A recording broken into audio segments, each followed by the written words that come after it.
नमस्कार प्रेक्षकांनो, ठरलं तर मग मालिकेच्या आजच्या म्हणजेच 24 मेच्या भागात आपल्याला एक जबरदस्त असा ट्विस्ट पाहायला मिळणार आहे. पण त्याआधी जर तुम्ही माझ्या चॅनलवर नवीन असाल तर चॅनलला प्लीज सबस्क्राईब करा. आता आपण पाहतो की महिपत दामिनीच्या ऑफिसला आलेला असतो. रात्री 2 वाजलेले असतात. दामिनी महिपतला असं म्हणते, अर्जुन कोर्टात काय सिद्ध करतोय हे कळतंय का तुम्हाला शिखरे?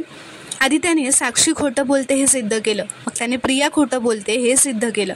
कोर्टाच्या मनात ऑलरेडी थोडासा संशय आहे.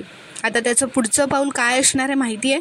तर या प्रियाची सगळी साक्षच खोटी आहे हे सिद्ध करणार तो. आणि तसं जर झालं, प्रियाची पूर्ण साक्षच खोटी आहे हे जर सिद्ध झालं तर तुमच्या मुलीला कायमची जन्मठेप होईल. कळतंय का तुम्हाला? तर महिपत आता झोपेतच असतो.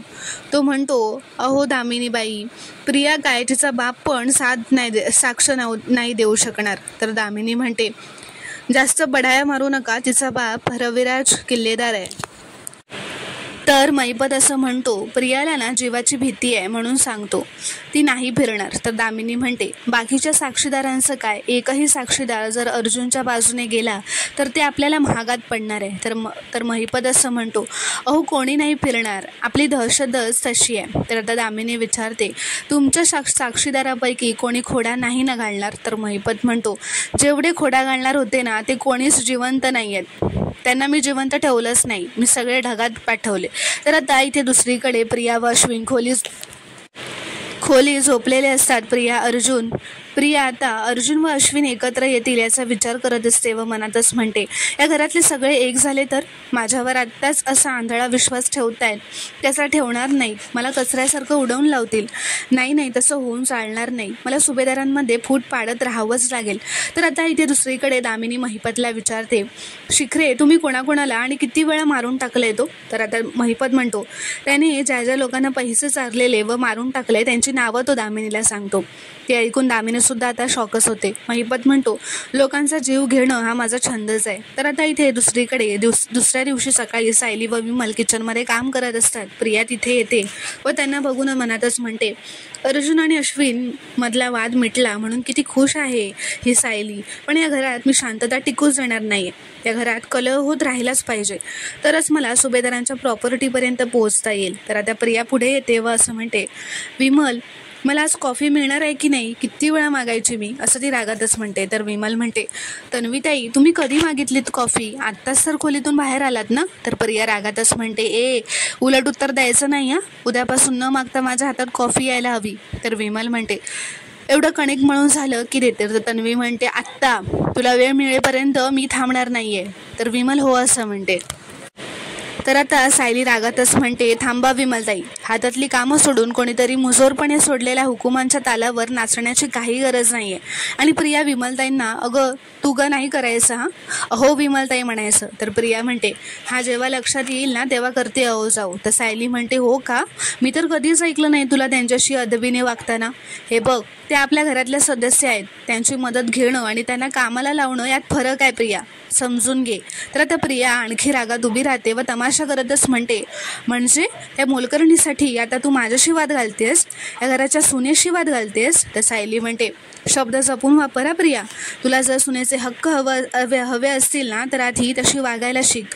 तू खुशाल रूममध्ये AC लावून लोळत पडणार आणि त्यांच्यावर येऊन आरडाओरडा करणार, हे चालणार नाही हां. तर प्रिया आता टाळ्या वाजवते व रागातच म्हणते, वा सायली, आता मोठ्या सुनेचा रुबाब झाडतेस माझ्यावर, आणि मी धाकटी आहे म्हणून या मोलकरणी इतकीही किंमत नाही आहे मला, हे दाखवतेस ना तुम्हाला? तर आता सायली म्हणते, प्रिया, काहीतरी किस्पट काढून ना घरातली शांतता भंग करायची हे ठरवूनच रूम बाहेर पडली आहेस का गं तू? तर आता प्रिया खूप मोठ्याने आरडाओरडा करू लागते, तमाशा करून सगळ्यांना खाली बोलावते.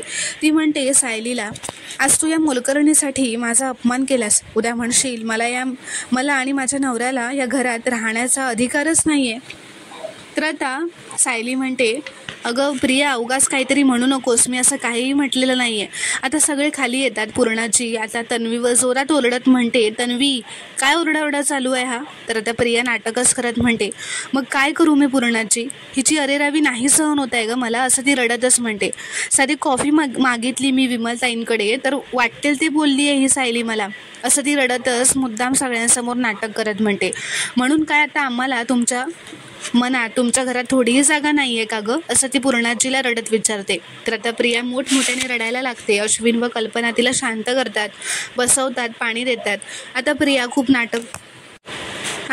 खूप नाटक करत असते म्हणून प्रताप असं म्हणतो, तन्वी थांब आणि आता प्लीज कोणीही काही बोलू नका आता. अश्विन आता उभा राहतो व म्हणतो, डॅड तुम्ही आम्हालाच गप्प करताय. एका कॉफीवरून माझ्या बायकोला किती ऐकावं लागतंय,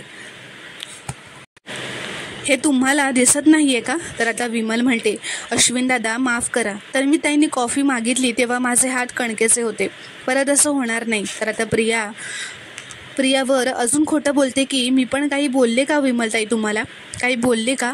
तरीही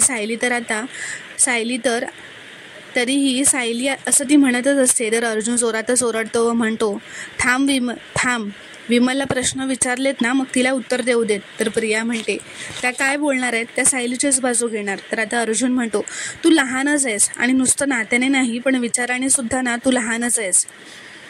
तुझे विचारच खूप लहान आहेत म्हणून तू सगळ्यांवर असे आरोप करत असतेस. सुभेदारांची धाकटी सून जेव्हा तोंड उघडते ना तेव्हा ती खोटंच बोलते, हे आता सगळ्या जगालाच माहिती झालंय. तर अश्विन म्हणतो, हे बघ दादा, तुला जे वाटतं ना ते सगळ्यांवर उगाच थोपू नकोस. तर आता पूर्णाजी चिडूनच म्हणते, अरे तुम्ही जरा सगळे शांत राहा. आपल्या घरात ही अशी नळावरची भांडणं होणार आहेत का आता. अर्जुन, एकतर तुझ्या बायकोला ना आम्ही या घराची मोठी सून मानत नाही, त्यामुळे मोठे धाकटे हा वादाचा विषय असूच शकत नाही. तर आता हे ऐकून सायलीसुद्धा शॉकच होते व अर्जुनसुद्धा शॉक होतो, तो काहीच बोलत नाही.